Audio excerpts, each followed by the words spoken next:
lumabas na tayo ay may mga pagkakamali, pero hindi rin nagpadala ang Diyos sa pagkakamali. Hindi rin nagpadala ang Diyos sa gusto. Hindi rin nagpadala ang Diyos sa anumang maling argumento. Hindi nagpadala ang Diyos sa anumang maling bagay.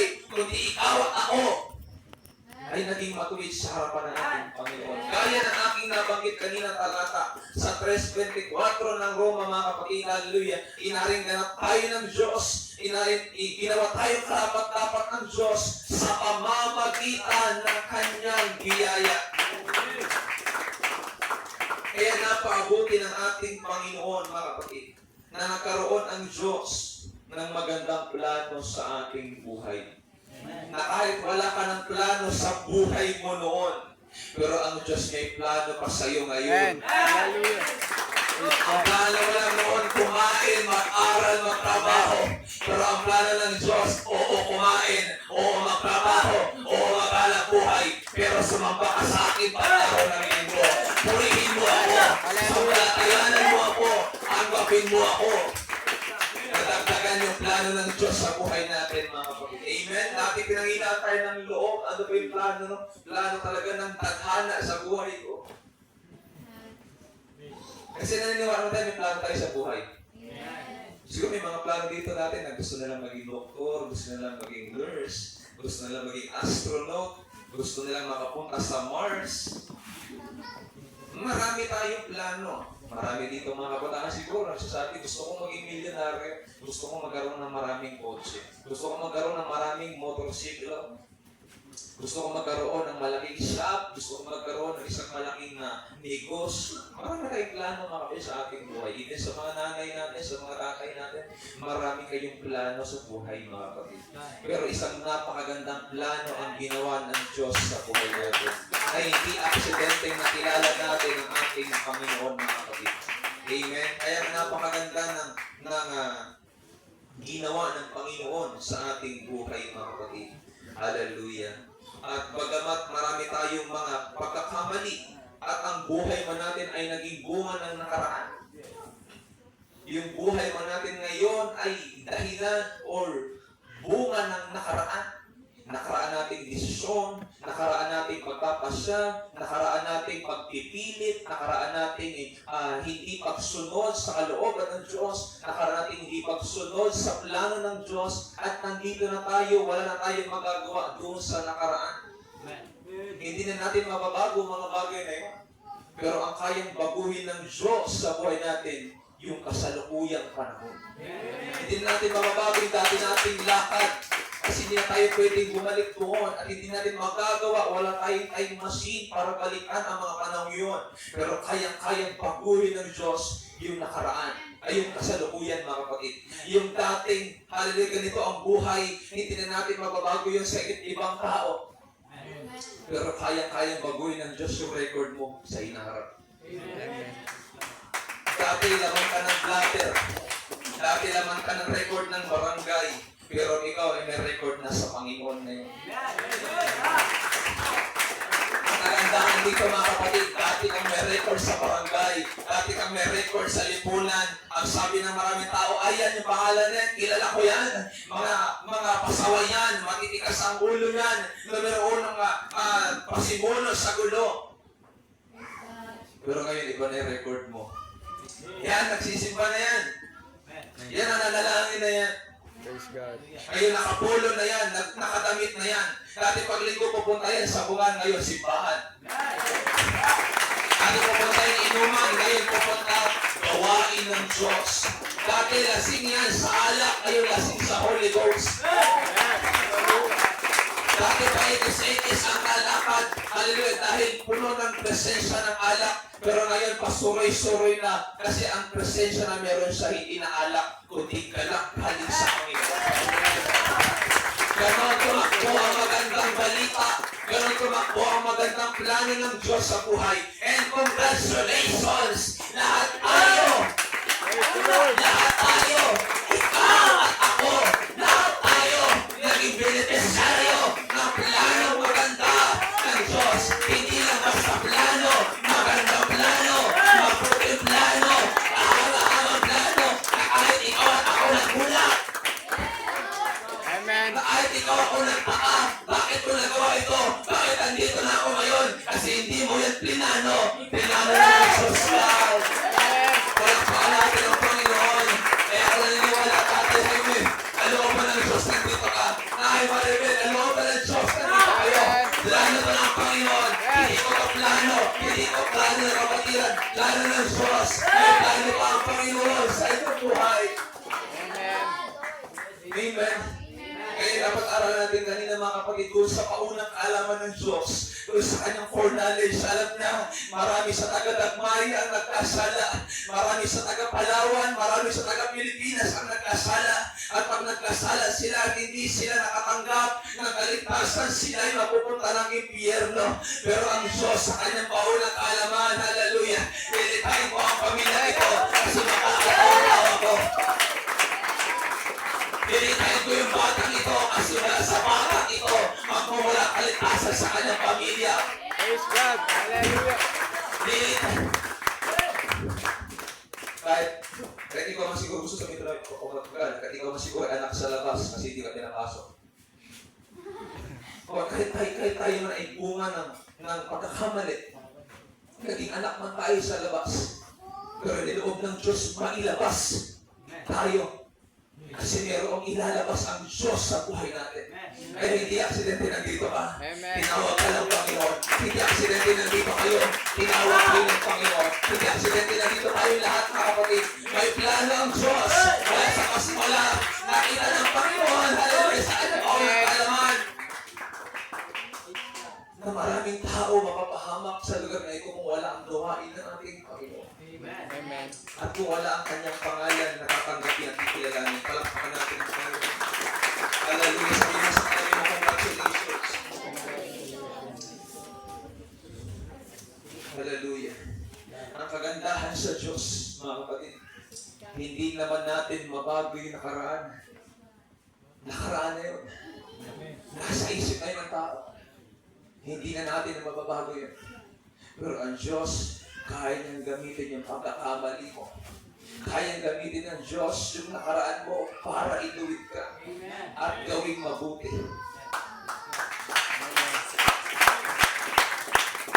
Ganun mabuti ang Diyos. Kaya lang meron tayong tinatawag na proseso.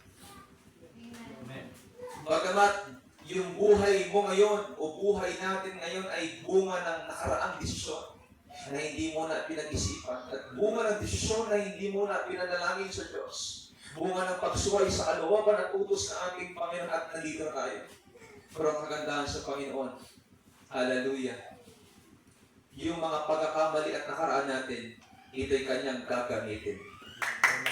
Oh, sige.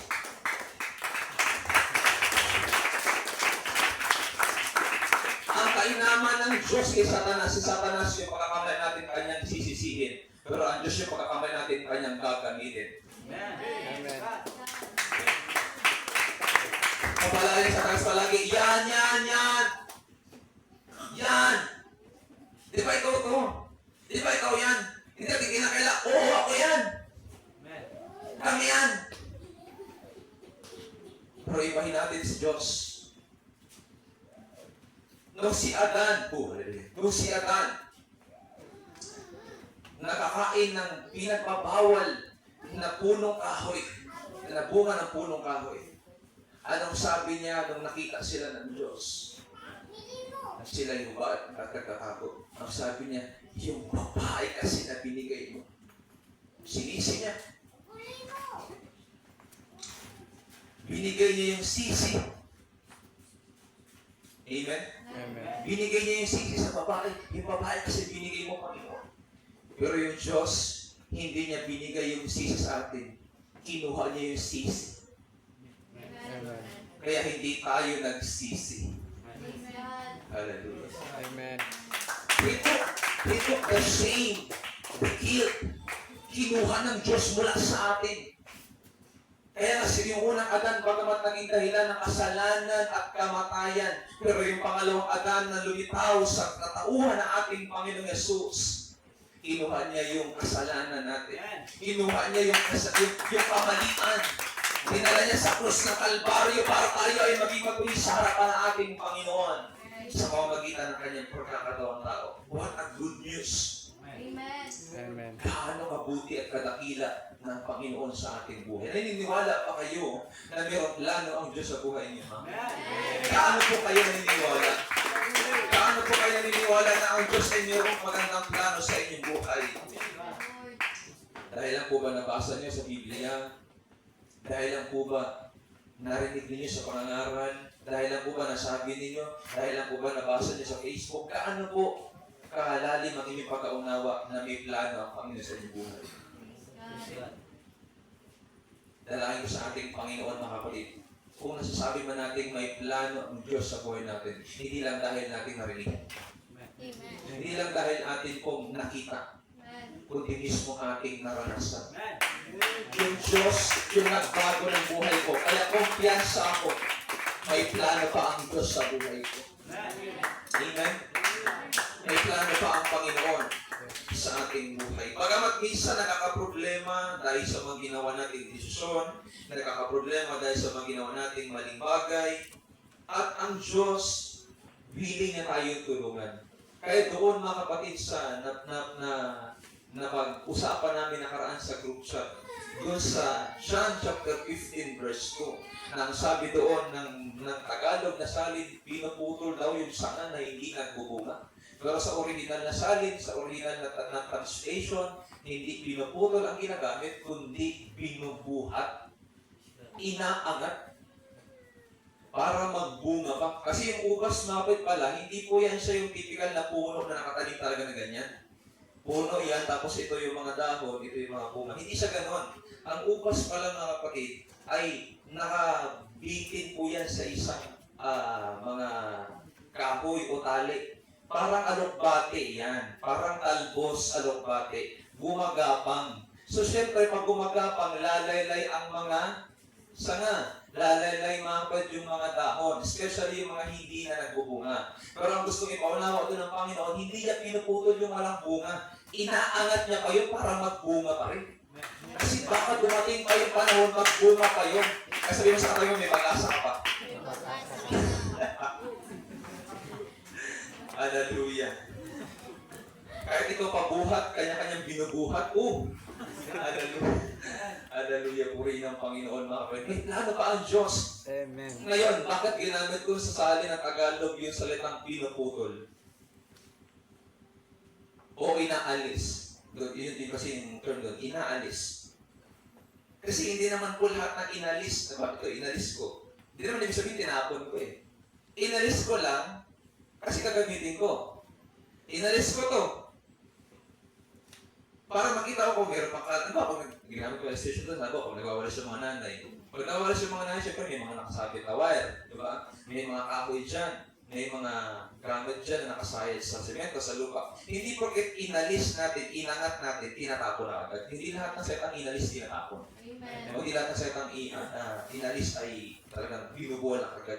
May mga term na ginagamit, inalis, pero inangat mo lang. Amen. Amen.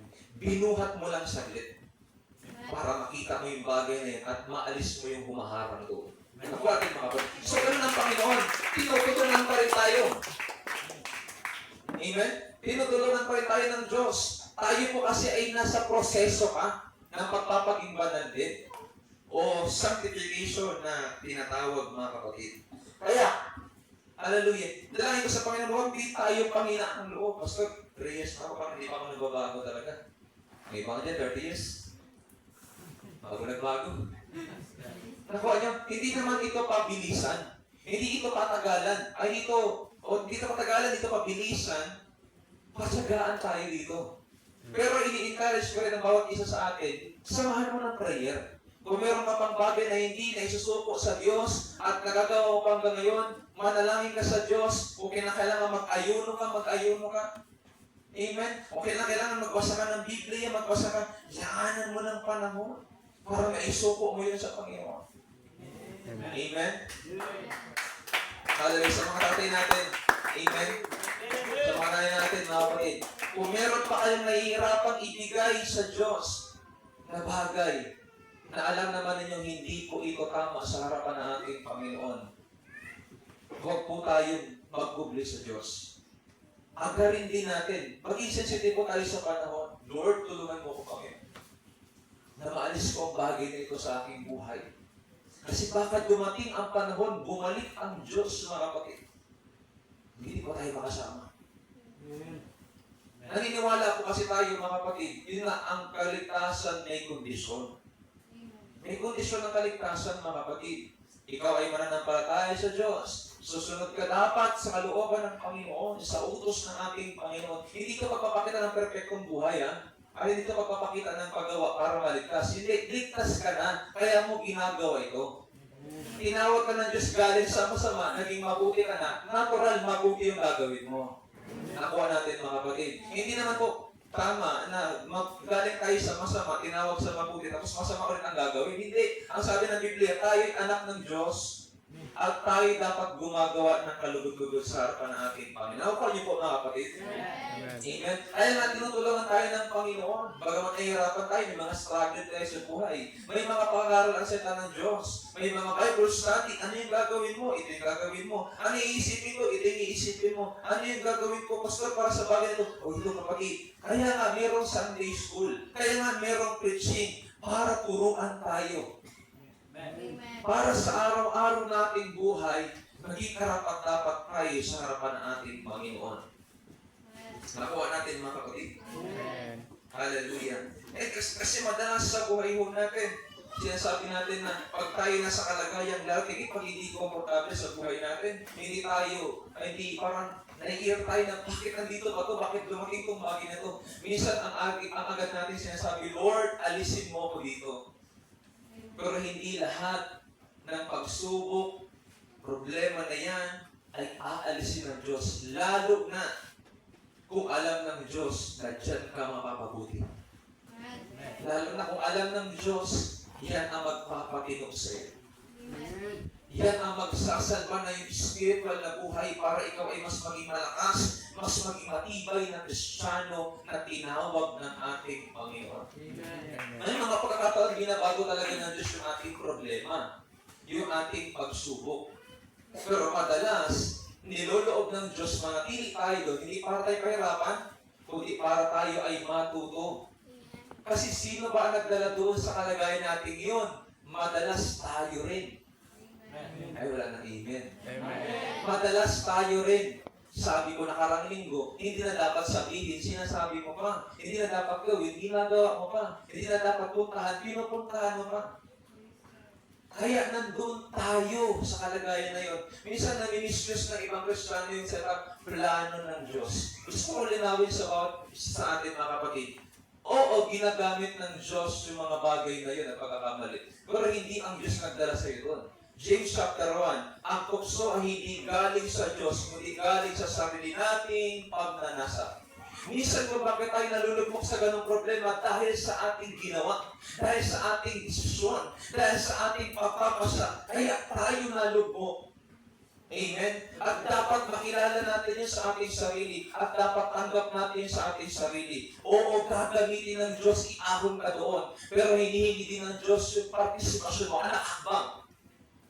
Anak lakad. Anak abot yung kamay. Nakakadang makit. Hinihingi din ng Diyos yung partisipasyon. Hallelujah. Nung lumubog si Pedro. Pwede naman di ba sabihin ng Diyos, hindi ko kasi alam mga kapatid kung ano yung eksaktong gusto talagang pagkasabi niya. Lord, tulog! Nalulunod na siya eh. Amen. Amen. Pero sabi ng Panginoon, halika. Sabi niya, in essence, abot mo kamay mo. Hello po. Amen. Abot mo kamay mo, Pedro. Hinihingi ng Diyos yung ating partisipasyon. Oo, makapangyarihan ako. Pero kahit makapangyarihan ako, kung ayaw mong iabot yung kamay mo, hindi kita matutulungan. Amen. Amen. May mga pagkakataon kumikilos talaga ang Diyos na kung wala ng paraan, walang daan. Pero gusto tayo turuan ng Panginoon na maging isang epektibo at produktibong Kristiyano na abot mo kamay mo.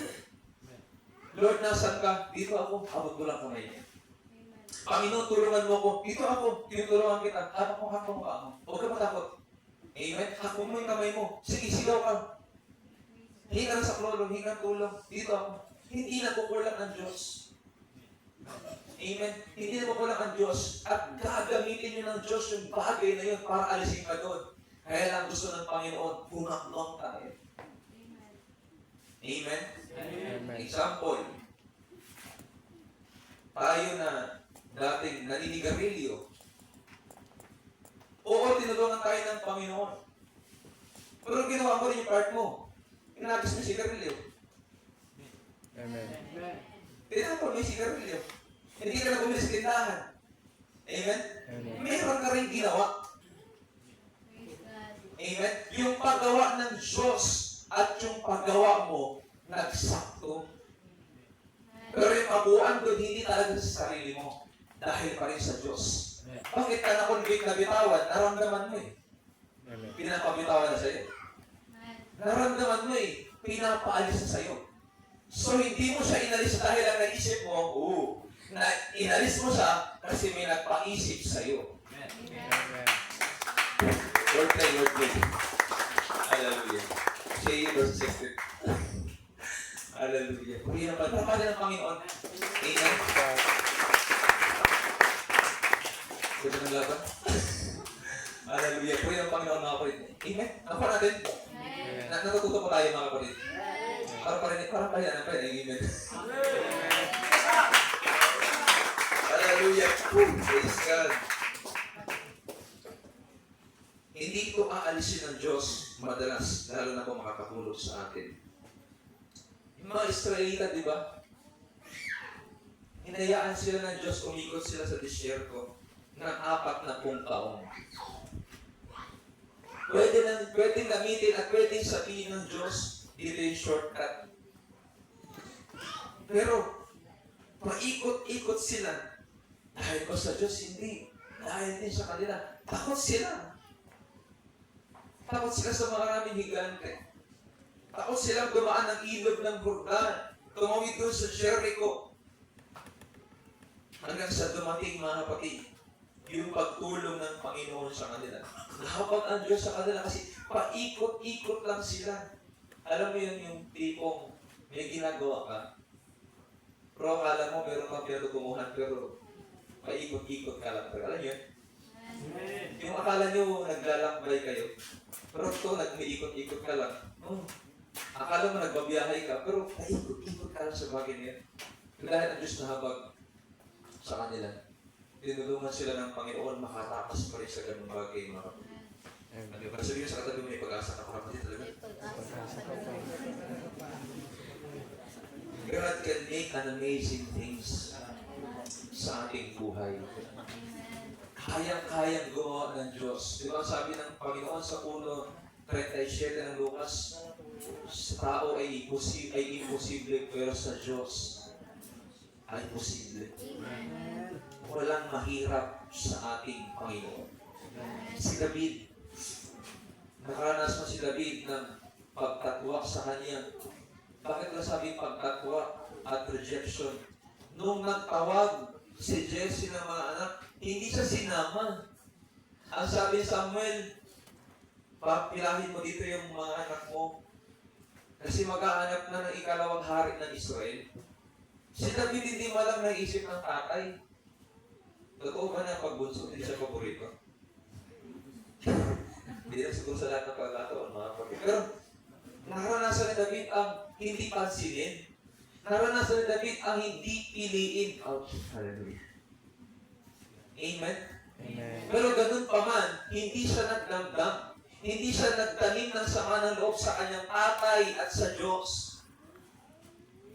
Siguro sa isip ni David, sige lang, pipiliin kayo. Darating din naman parang pipiliin din ako eh.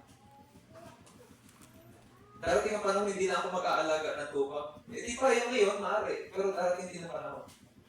Makakaahon din ako nito. At kung hindi mapili yung mga anak ni Jesse na nauna, ang sabi sa akin, meron ako bang anak? Ay, nakalimutan ko. Meron pa pala doon. Nag-aalaga ng mga tupa. Tinawag siya. Ang sabi naman ni Samuel, siya yung pahiran mo. Pinuhusan siya ng langis, pero hindi pa siya dumako doon sa trono. 15 years pa ang inantay bago siya nakaupo. 10 taon doon, lagi siyang hinahabol ni Saul kasi inggit na inggit si Saul dahil nasa kanya ang Espiritu Santo ng Panginoon. Amen. Amen. Kaya pag may Espiritu Santo ka, wala kang dapat ikatakot. Habulin ka man, hakutin ka man, wala kang dapat ikatakot kasi kasama mo ang Panginoon. Amen. Pero ano nangyari? After 15 years, 15 taon, hindi biro yun kapatid. Nakaupo na siya sa trono. At naging matagumpay ang Israel, natalo nila ang Filisteo, nabawi nila yung kaba ng tipan na sumisibro sa presensya ng Diyos at pinagpala ng Panginoon si David. Kaya tinawag siyang a man after God's own heart. Lingkod ng Diyos o tao na kinalulugdan ng Panginoon dahil sa kanyang pagsunod at katapatan. Si Job, bagamat winasak ng Diablo, winasak ng kaaway yung kanyang ari-arian, yung kanyang mga anak, binatay, yung kanyang asawa, brainwash, ibig na supportahan siya, siya ay hinusgahan, siya ay nilait, supain mo na ang Diyos mo. Meron pa kayong mga asawang ganyan? Ibig na sumuporta ng husga, hallelujah. Marami pinapalaya. Ibig na tumamay ng damay mo. Hallelujah. May mga ganun ba? Sa ibang bansa siguro makapalit. Hallelujah. Pero binalik sa kanya ng Panginoon sa Job chapter 42 verse 12 to 13. Sa gayoy pinagpala ng Panginoon ang huling wakas ni Job na ikitay sa kanyang pasimula at sinagkaroon ng 14,000 tupa at 6,000 kamelyo, 1,000 tuwang na baka at 1,000 asnong babae. Siya'y namay nagkaroon din ng 7 anak na lalaki at 3 anak na babae. Dinoble ng Diyos yung pagpapalang nawala sa kanya. Amen. Ganun kabuti ang plano ng Panginoon. May ninakaw man ang kaaway, may ibabalik ang Diyos. May sinira man ang kaaway, may aayusin ang Panginoon. May tinapos man ang kaaway, may sisimula ang Panginoon. Hallelujah. Praise the Lord. Amen. Everybody shout Amen. Amen. Hallelujah. Si Jose na anak ni Jacob, kinaingitan ng maraming kapatid, binukog, nilagay sa balon na may tubig. Hindi, sa balon na walang tubig. Kung ako siguro ihagis sa balon na may tubig, okay lang eh. Pero kung ihagis ka sa balon na walang tubig, ang sakit nun, par. Yung pangalang ihulog ka na walang sumalok sa'yo, napakasakit na yun. Amen. This is nice na ito. Binugbog man siya ng mga kapatid, benenta, papunta ng Egypto, pinangakuan ng butler na makakalaya, pinaratangan ng mali ng asawa ni Paraon, ni Potiphar, hanggang sa siya'y nakulong nang wala naman sa kasalanan. Hanggang sa nakita-kita sila ng kanyang mga kapatid. At ang sabi, niloob ng Diyos na ako ay dalhin dito. Amen. Ang intensyon niya, saktan ako, pero ang intensyon ng Diyos, iangat ako. Ginamit ko rin term yan eh. Hallelujah. Amen. Ang intensyon, pabagsakin tayo, pero ang intensyon, iangat tayo ng Panginoon, i-promote tayo ng Panginoon. Hallelujah. Kaya wag po kayong Panginoon ng loob, pag kayo ay binababa, ibig sabihin, iaangat din kayo. Amen. Amen. Sa Genesis chapter 45, verse 5, ngayon huwag kayo magdalang hari, sabi niya sa mga kapatid niya, umagalit man sa inyo sarili na inyo akong pinagbili, sapagkat sinubo ako ng Diyos sa unahan ninyo upang mag-adya ng buhay. Noong panahon kasi nila mga kapatid, nagkaroon ng malawak na kagurong. Isa ang Kanaan na lugar ni na Jose sa naapektuhan ng taghirap at kagurong. At Ehipto lang noong panahon iyon ang masaganang bayan. So kung wala si Jose, patay silang pamilya. Amen. So ginamit ng Diyos yung kanyang kalagayan at karanasan para dalhin siya doon sa Ehipto para maging libre na yung pagkain ng kanyang mahal sa buhay. Ganon kabuti ng ating Panginoon. Yung masamang nangyari sa kanya, ginawa ng Diyos na mabuti. Yung malungkot na sandali niya sa kulungan doon sa balon, in-enjoy ng Panginoon nung siya'y nasa palasyo. Ganon kabuti ang Panginoon. Sabihin mo sa katabi mo, may pag-asa ka pa, kapatid. May pag-asa ka pa. Amen. Amazing, di ba, ang Panginoon? Kaya ang sabi ng Roma 8:28, alam natin na sa lahat ng bagay, mabuti man o masama, pangit man o maganda, gumagawa ang Diyos para sa ikabubuti ng mga umiibig sa Kanya, na Kanyang tinawag ayon sa Kanyang layunin. Hallelujah! Kahit masama ang nangyari yan, Brad, kahit pangit ang nangyari, kapatid, babaguhin ng Diyos sa magandang plano. I-convert ang Diyos sa magandang produkto. Ganun kabuti, kadakila at kamangha-mangha ang kabutihan ng ating Panginoon. Oo, nagkamali ka, nadapa ka, bumagsak ka, pero merong remedyo maganda ang Diyos. Amen. Amen? Huwag kang matakot kung tayo man ay parang basura. Kasi sa basura, nire-recycle pa yun para mag-aapit ulit. Amen. Naranasan natin maging basura sa lipunan, pero salamat sa Diyos, pinahalagaan pa rin tayo. Amen. Turi sa atin ang lipunan, wala na tayong pag-asa. Wala na tayong mararating sa buhay. Tingnan nyo ngayon ang inyong buhay. Hindi nagkamali ang Diyos na ating pinaglingkuran, mga kapatid. Amen. Ganun ang plano ng Panginoon. Tiisin lang natin yung proseso. Maaaring sa ngayon ay nariyan ka pa, napakatagal ng panahon, hindi pa rin umaangat ang negosyo, hindi pa rin umaangat ang hanap buhay, nahihirapan pa rin kayo mag-asawa, nandun pa rin kasabay yung mga anak na pasaway, nandun yung mga anak na hindi sa tumulong, hallelujah, nagbibigay ng sakit sa ulo, ititiisin natin yung proseso. Amen.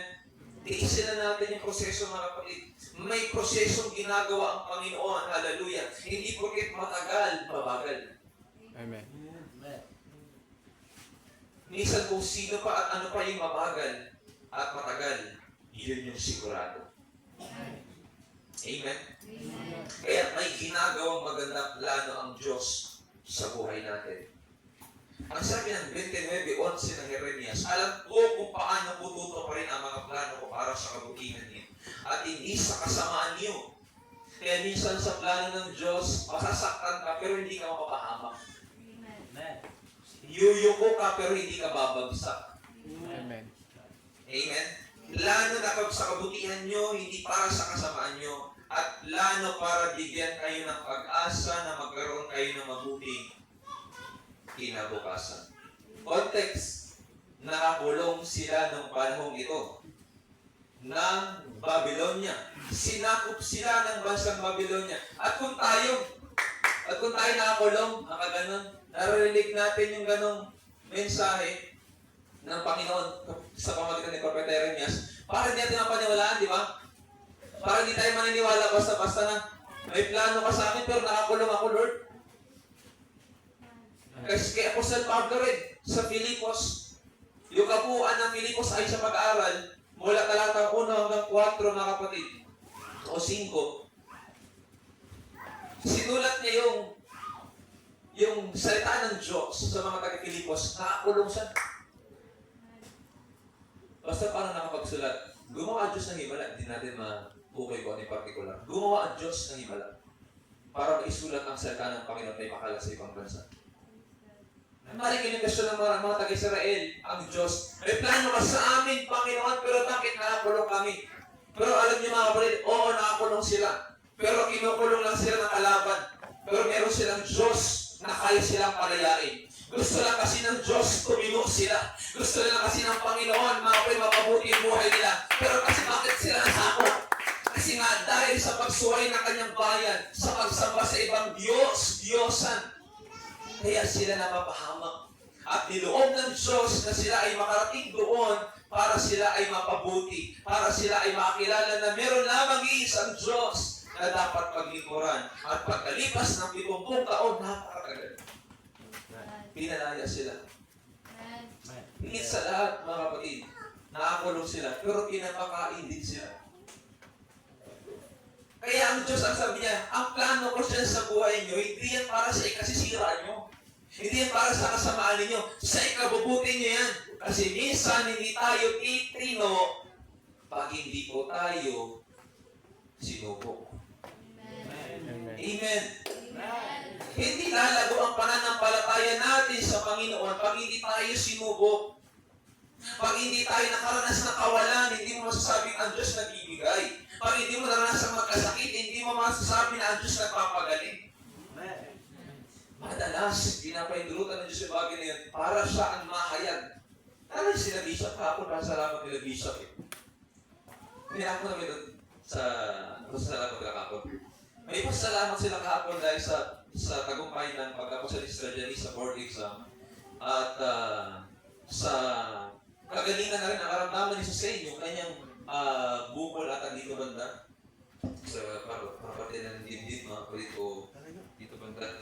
So, lahat, selebrasyon kahapon dahil pagkain. At alam niyo ba, nakaka-bless yung sa salamat nila sa Panginoon.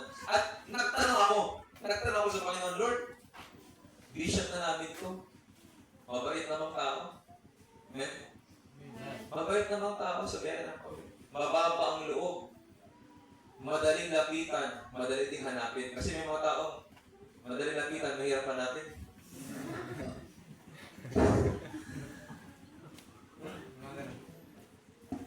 Pero sabi ko, Lord, celebration na to ha. Wala naman pong ibang ginawa, kundi tumulong sa gawain mo. Pero bakit nila naranasan ito? Doon ko rin nakita isagot na kapatid. Niloloob ng Diyos yung mga bagay na yun para patuloy na mahayag ang kabutihan ng Panginoon. At makilala ng mga taga-FCJC at makilala ng mga kilala nila na oo, may problema, pero may Diyos na solusyon. Oo, may pagsubok, pero may Diyos na tutulong. Hindi magkukumpli. Kaya nga kahit nagkasakit yung anak, bumaling. Kahit nahirapan yung anak, nakapasa. Kasi nandun yung tulong ng Diyos kahit may pagsubok, kahit may problema. Sabi ko, Lord, kung kami man makaranas ito, Panginoon, alipin mo po kami. Tulungan mo kami at naniniwala kami, Panginoon, hindi mo rin kami mababayaan. Kaya nila na yung mga anak, na anak mo rin kami. Kaya nila na naglilingkod din kami. Hindi mo kami pababayaan, Panginoon. Amen. Hallelujah. Kaya alam niyo mga kapatid, ang lahat ng kaganapan sa buhay natin, nabawa ko tapos mga kapatid, hallelujah. Ang lahat ng kaganapan sa buhay natin na mabubuting bagay, iba na masama, ito po ay nasa ilalim ng plano ng Diyos. Maging ang iglesyang ito. Amen. Maging ang iglesyang ito. Nabanggit ko po nakaraan na ang gawa ito ay rescue ng Diyos mula sa kanyang trono. Mula sa langit para ang tao ay dalhin sa tamang paglilingkod. At itong iglesia ito na church, na building na ating binadausan, inuupuan at binadaluhan. Naniniwala ako mga kapatid na hindi ito basta lang lumitaw. Ito ay plano ng Diyos. Amen. Amen. At ang lahat na nandito ay naging recipient, beneficiary, mga kapatid, ng presensya ng Diyos, ng biyaya ng ating Panginoon. Maaaring ang plano nila nanay dito dati, tayuan ng kulungan. Hallelujah. Maaaring ang plano dati nila nanay dito, tayuan ng bahay ni Preso. Maaaring ang plano nila nanay dito dati, ibenta sa iba. Pero iba ang plano ng Diyos. Amen. God. Iba ang plano ng Diyos kasi may mga pamilyang tatawagin mga kapatid sa lugar na ito at dito nagkataos ang pagpupuri, dito nagkataos ang pagsamba. Maaaring dati natatanim na kayo dito ng kamote, pero ngayon natatanim na kayo sa Panginoon. God. Hallelujah. Maaaring dati mga kapatid, hallelujah, dumadaan kayo dito. Ano ba ito? Sabi naman ito mga damo na naman ito. Sakit sa ano. Pero ang plano ng Diyos, anak, hindi yan basta damo lang yan dyan. Diyan po itatayo yung church. Iba ang plano ng Diyos, ang plano natin mga kapatid, hallelujah. Ang Diyos ang nagtalaga, ang Diyos ang nagtayo mga kapatid. Kaya hallelujah, hindi nagsisi ang Panginoon sa buhay nila nanay, sa buhay nila tatay, na kanilang lupa ay pagamit sa gawain ng Panginoon. Kasi maraming inaani ang Diyos. Amen. Maaaring siguro nagtanim kayo noon, pero baka malugi yun. Maaaring nagtanim kayo noon, pero baka mapeste yun. Pero ang Diyos nagtanim ngayon at nagbubunga. At nagbubunga at nagbubunga pa sa biyaya ng ating Panginoon. Kaya ikaw at ako, nandito ngayon dahil plano ng Diyos. Yung kanyang mga anak, yung kanyang pamilya ay plano ng Diyos. Dinala sa iglesia ito. Amen. Na hindi iglesia ito ang kaligtasan si Jesus. Amen. Ang Diyos lang ang nagkaisa sa atin, ang nagbukol sa atin. Sabi ko sa Sorgalia family, sa katunayan, nauna lang kami. Sinunod na kayo ng Panginoon. Susunod na rin sila Tatay Jaime. Susunod na rin ng ibang tao, mga kapatid. Dahil sa biyaya ng Diyos na kanyang pauna ng plano sa kanyang isipan, isusunod-sunod ko na yung mga tao ito na makakaroon ng kaligtasan. Isusunod-sunod ko na. Sunod na si Claire, hallelujah. Sunod na yung kanyang mga magulang. Praise God. Amen. Kasi yung plano ng Diyos, hindi pwedeng hadlangan ng tao. Amen. Lord. Yung plano ng tao, pwedeng hadlangan ng Diyos. Pero yung plano ng Diyos, hindi pwedeng hadlangan ng tao.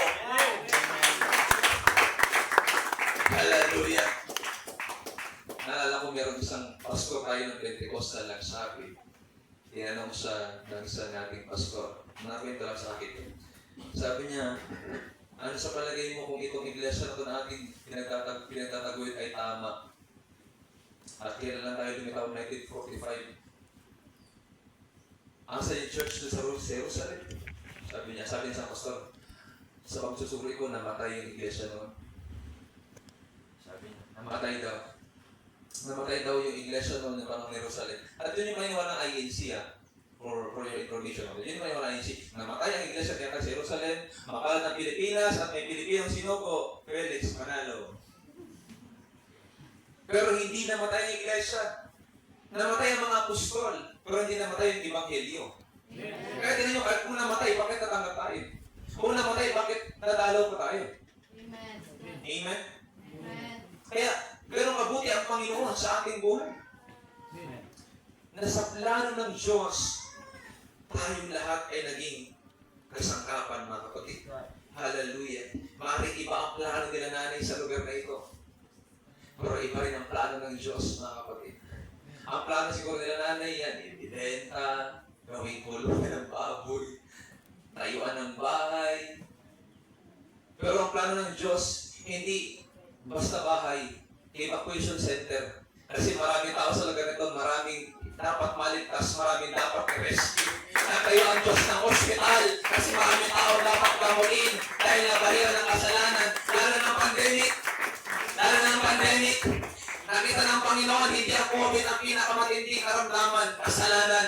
Kaya magtatayo ako ng hospital sa lugar na ito. Magtatayo ako ng evacuation center sa lugar na ito. Para ang mga tao sa lugar na ito na biktima maling aral, biktima ng kapagurahan, hallelujah, biktima ng pagkalugi, biktima ng mga pagsubok sa buhay na hindi na makayanan, dito sila dalhin ng Diyos. Amen. Amen. Kaya yun yung parang ng Panginoon. Naalala ko si Tatay Bilyam, binisyo na ni Bishop Ayo 20 years ago. Pero hindi man naabutan ni Tatay, ni Pastor Tayo, Bishop Tayo, mga kapatid, ang buhay ni Tatay ngayon. Pero yung naging pastor ni Tatay Bilyam, yung bunga ni Bishop Tayo. Amen. So God be the glory. Yung simbahan na dinaluhan ni Tatay Tatay Don Sorgalia, Pastor Boy pa ang pastor doon. Pero yung magiging pastor niya ngayon, mula din sa Bukana. Glory to God, glory to God. Tingnan yung plano ng Panginoon. Kaya pala noon, kahit 3 beses na ako nalagay sa panganib yung buhay ko, mga kapatid, nagkasakit, na disgrasya, na halos ikamatay. Pero dahil may plano pala ang Panginoon, mga kapatid, hallelujah, sa aking buhay. Kahit naging biktima ako ng pambubuli, kahit naging biktima ako na sinabihan akong bobo, wala na akong mararating sa eskwelahan, wala akong mararating sa buhay. Pero salamat sa Panginoon, mga kapatid, hallelujah, sa pag-ispiritual na bagay. Sa pag-ispiritual na bagay, hindi ako pwede lokohin. Sa sikulan na buhay, pwede akong dayain. Sa sikulan na buhay, pwede akong lokohin. Sa sikulan na buhay, pwede akong lamakan. Pero sa kapiyan ng Diyos, hindi ako pwede lamakan. Dahil sa Panginoon, Praise God. Hallelujah. napakabuti ng Diyos sa ating buhay, mga kapatid, hallelujah. Tayo lahat, mga kapatid, praise the Lord. Hallelujah.